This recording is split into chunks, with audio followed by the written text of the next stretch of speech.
Assalamualaikum warahmatullahi wabarakatuh.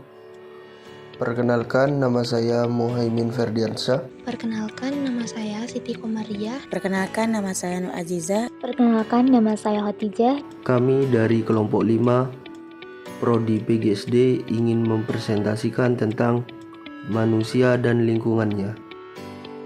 Manusia dan lingkungannya. Fenomena fisik lingkungan alam. 1. Karakteristik lingkungan alam. Pada lingkungan alam terjadi adanya interaksi antara makhluk hidup dengan lingkungannya, termasuk di dalamnya manusia, hewan, tumbuhan, dengan segala unsur-unsur abiotik, seperti tanah atau batu-batuan, air, udara, dan lain sebagainya.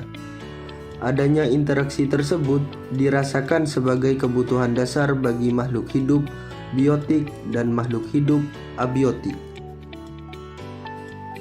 Iklim. Indonesia beriklim laut tropis karena terletak di wilayah tropis dan diapit oleh dua samudra, yaitu Samudra Pasifik dan Samudra Hindia. Ada 4 sifat dasar iklim Indonesia yang ditentukan oleh faktor-faktor letak dan sifat kepulauan. 1. Suhu rata-rata tahunan tinggi sebagai akibat daripada letak dekat khatulistiwa. 2. Ada hembusan angin musim yang membawa musim hujan dan musim kemarau sebagai akibat daripada perbedaan tekanan udara di daratan Asia dan Australia. Letak Indonesia adalah di antara benua Asia dan Australia. 3. Bebas dari hembusan angin taufan karena kepulauan Indonesia sebagian terbesar terletak di lebih dari 10 derajat lintang utara atau 10 derajat lintang selatan. 4. Kadar kelembapan udara senantiasa tinggi sebagai akibat daripada sifat kepulauan, luasnya lautan dan selat-selat serta suhu yang selalu tinggi, mengakibatkan jumlah penguapan selalu tinggi. Sifat unsur-unsur iklim. 1. Gerakan angin. Gerakan angin pada umumnya di Indonesia adalah berupa angin musim. Angin dinamai sesuai dengan arah datangnya. Ada angin barat datang dari barat, ada angin timur datang dari timur. 2. Gerakan suhu. Suhu di Indonesia tidak berubah karena musim seperti terjadi pada daerah-daerah yang terletak di luar daerah tropik. 3. Curah hujan. Banyak sedikitnya jumlah hujan yang jatuh di sesuatu daerah di Indonesia yang sangat bergantung. Bentuk lain dari air di udara selain hujan. 1. Awan. 2. Kabut. 3. Embun. 1. Awan. Awan bias menghalangi masuknya sinar matahari ke bumi. Misalnya pada musim penghujan, kalau awan menghalangi sinar matahari untuk beberapa hari lamanya, misalnya kita rasakan dingin, awan bias juga menutupi muka bumi pada sore dan malam hari. 2. Kabut. Kabut sebenarnya adalah awan yang melayang rendah. Kabut terbentuk dari di atas daerah rawa di antara rendahnya sejak sinar matahari mulai terasa panasnya, yaitu di sekitar pukul 10 biasanya. 3. Embun. Terjadinya embun sama saja dengan kejadian hujan karena penurunan suhu. Kemampuan udara untuk mengandung uap air menurun, pula uap menjadi cair. Fenomena manusia, lingkungan sosial. Manusia sebagai makhluk sosial berbeda dengan makhluk-makhluk lain, baik secara individu maupun kelompok.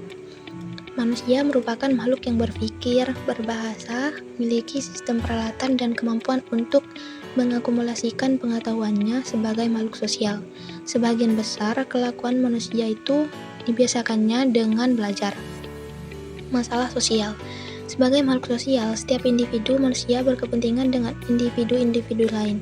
Di dalam lingkungan kelompoknya dan di luar kelompok itu, dalam kehidupan sehari-hari, rasa kepentingan itu tersalurkan melalui proses sosialisasi dan interaksi, yang dalam perkembangannya dapat mengalami berbagai keadaan.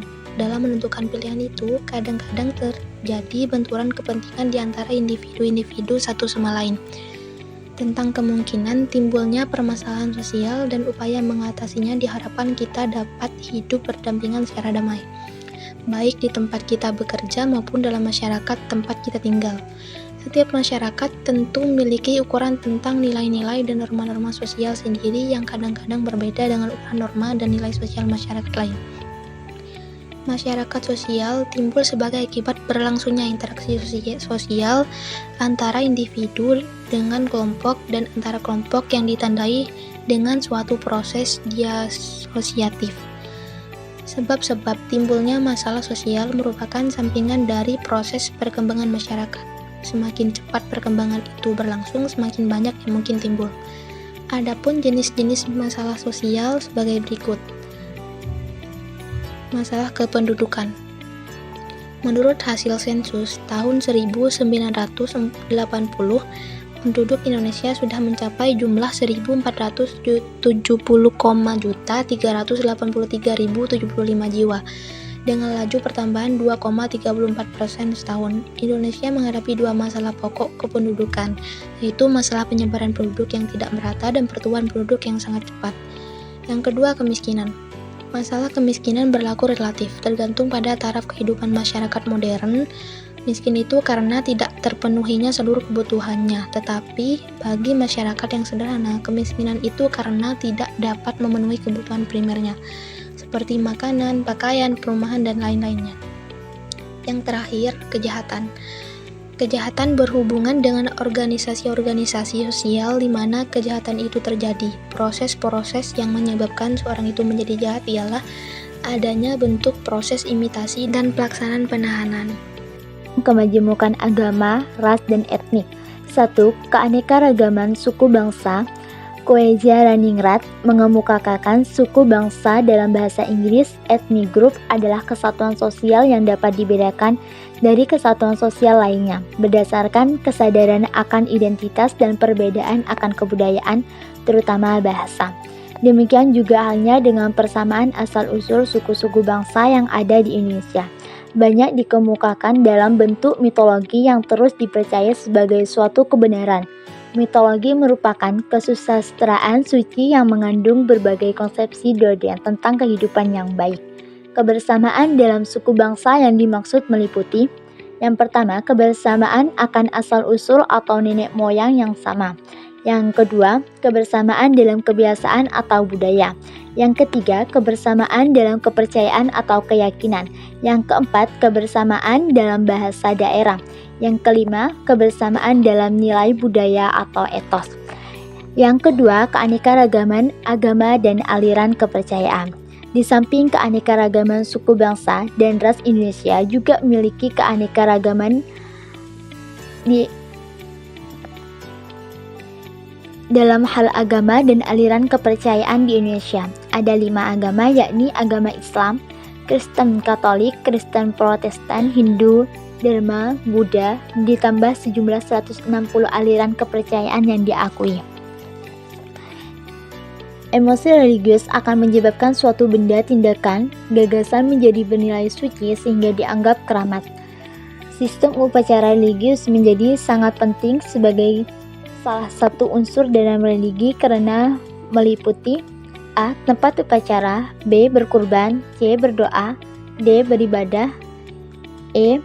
Makan bersama seperti yang dilakukan pada acara kenduro atau selamatan, F. Menari seperti yang dilakukan pada upacara pemujaan, G. Berpuasa seperti yang dilakukan oleh umat Islam dan Kristen pada waktu tertentu. Aliran kepercayaan adalah keyakinan seorang atau sekelompok orang yang hanya berpedoman kepada teladan dan upacara-upacara luhur yang turun-temurun.